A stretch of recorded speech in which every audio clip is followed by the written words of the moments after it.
Of the Cattle USA Daily Podcast.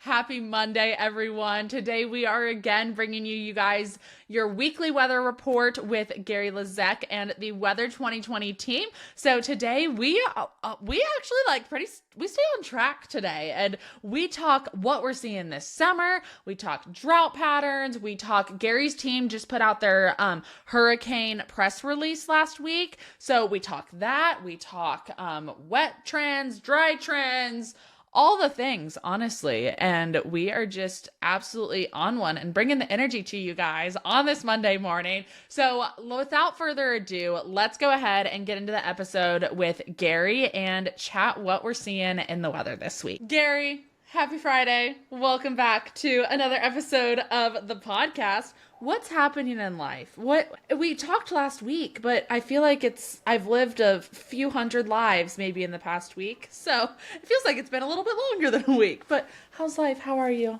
It's going great. I've been on KSHB, getting up at 3 in the morning. I don't know if you saw my social media post, but Rainbow was sitting there at 3 in the morning. She's sitting next to me. She's like, imagine a dog doing that. And I go, it's 3 a.m. and Sonny is still asleep. But anyway, I've been doing all that. I think I'm wearing my Super Bowl championship shirt. I love it. Patrick Mahomes, I'm just over the Chiefs Super Bowl loss, just so everyone knows. It's taken me, January, February, March, April.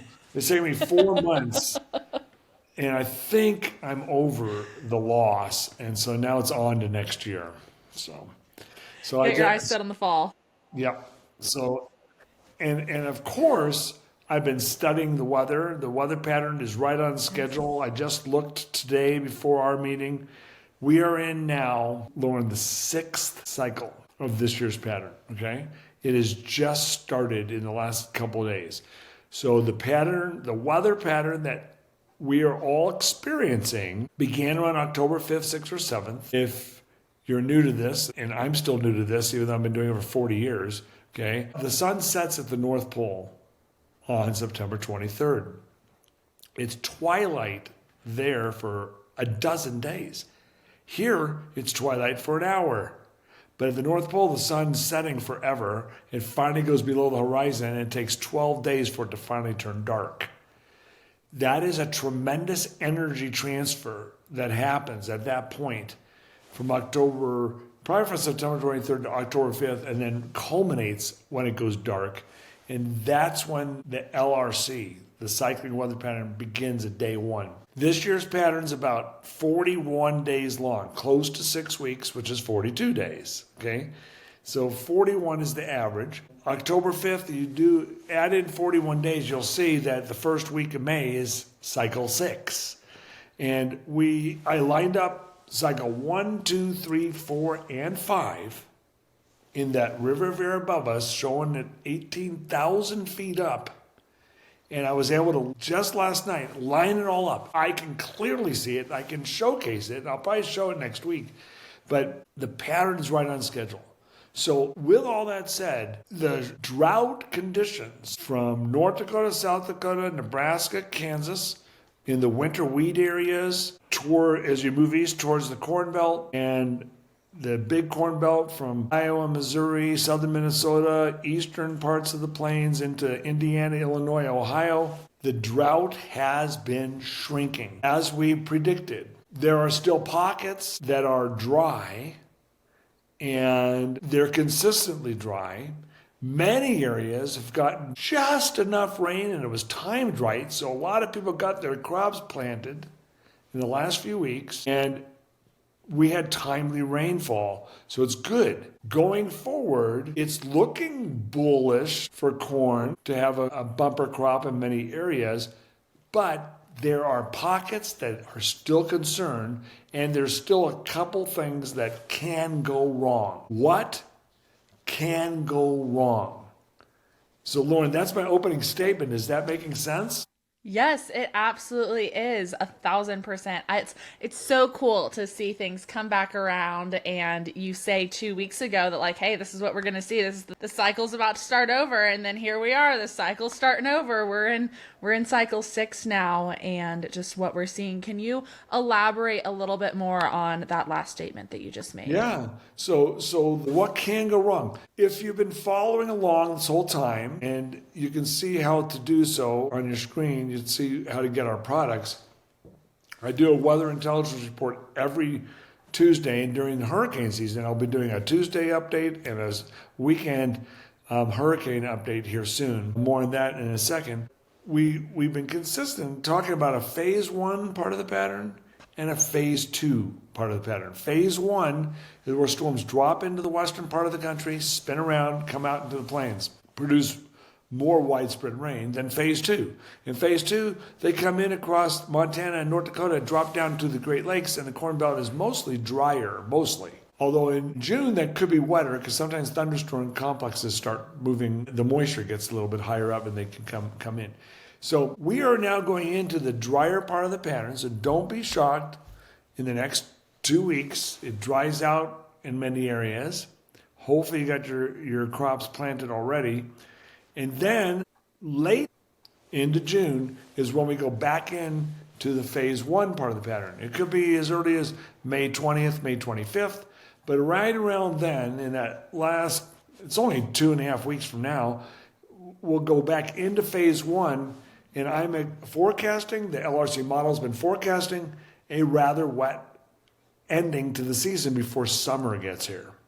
So what can go wrong? There could be blocking that's forming now that persists, that lowers those rain totals, or it could be fine and rain a lot in late May through mid-June, and then summer settles in. We go back into phase 2 of the pattern, and just as summer settles in, it gets hot and a little heat wave forms, and all of a sudden you have drought stress in some areas that might have gotten mist or not as much rain.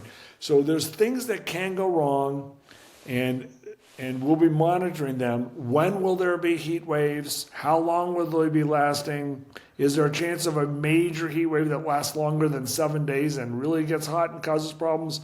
These are also possibilities, and I still haven't done a complete analysis of the whole summer, and I'm going to do that very soon, either next week or the week after, probably the week after, and get to some of those possible problems for the Corn Belt. But right now, it's been pretty good in most areas. Yeah. Can you talk a little bit about wet levels, what we're seeing there? Are we still thinking that we're at some high risk for some potential over moisture this summer and late spring that we're maybe going to see on some of the eastern sides? The latest trend has been Oklahoma, southern Missouri, eastern Missouri, into Illinois and Indiana, southern parts of those states. They've been in the band of all this heavy rain, 10, 12, 14, 15 inches of rain in some spots down there. And then whenever you see a rain band like that, just north of it, it's called a rain shadow. And there has been a rain shadow. Western Kansas, western Nebraska, with this storm approaching, has a chance for some rain coming in, but it may still go just south of there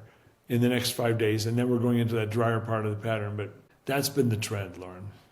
Perfect. Amazing, amazing. As far as hurricane season goes, what are you seeing there? Well, we put our press release out. I just put it on social media. I should probably send you a copy, but search for Weather 2020 Hurricane Season Press Release and make sure it's this year's. You'll see our forecast is for a big hurricane season, 20 named storms this year.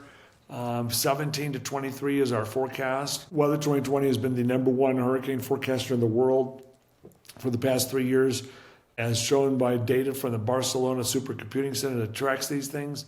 I haven't looked at everyone else's numbers, but I'm sure we're going to come up higher than most this year. And so I'm expecting it to be active. And remember, what the LRC is able to do, it lets us know when and where these systems are going to happen. Back in November, we had Hurricane Rafael that was in the Gulf of Mexico around November 8th or 9th. So when that part of the pattern returns and cycles through in mid-August, around August 22nd, the probability of a hurricane developing right in the middle of the Gulf of Mexico, and a strong one, is pretty high. before August 22nd. Remember, it's a 41-day cycle. So we'll look 41 days before August 22nd or around July 11th, July 12th. And we'll also look at the beginning of June, 41 days before that. We might see a hint. There might be a weak tropical storm in June that's related to that storm. And if there is one, that increases the probability of a major hurricane. So we'll be looking in early June for that, and more on that coming up. But it's all fascinating. It's all related to the LRC. Yes. And I know when Gary and I were first discussing this podcast and getting to know one another, Gary showed me the predictions in comparison to other prediction platforms out there and everything like that. And it is amazing to see how accurate Weather 2020 was in the past hurricane prediction season, just in comparison to all of the competitors out there, how you guys were hitting the nail on the head in every single standpoint. And it is just really amazing that you have created such an amazing model that is able to do that, and that we here are able to hear your insight every single week and get a little bit of a glimpse into that brain of yours and what is happening in the weather. Are there any other highs, lows, anything else that we're seeing out there that we need to cover today, Well, Gary? speaking of highs, we raised the bar really high. Yeah. We're not going to be 100% accurate. I'm predicting hurricanes were in the range of 25% to about 85%. And the 85% kicks in when you do have an early storm, and then that really triggers, I can be highly confident there's going to be another one in the same spot. Yeah. But 25 to 85% on hurricanes. Severe weather outbreaks this season, we've been 100% accurate so far. Usually we're 90% accurate, which means one of ours is not going to happen. And the blocking that is forecast to happen next week, the storm that's caught in that blocking pattern may limit severe weather. So the next severe weather risk that we have in our report, in our guide, which is due around May 8th or so, it's starting to look like it might not materialize. So that might be the one that misses. So I yelled a little bit, I hate being wrong and missing. Some people criticize Gary, you act like you're never wrong. No, we are wrong. 25 to 85% means there's going to be some clunkers in there in our forecast, but the pattern is still cycling nearly 100% accurately.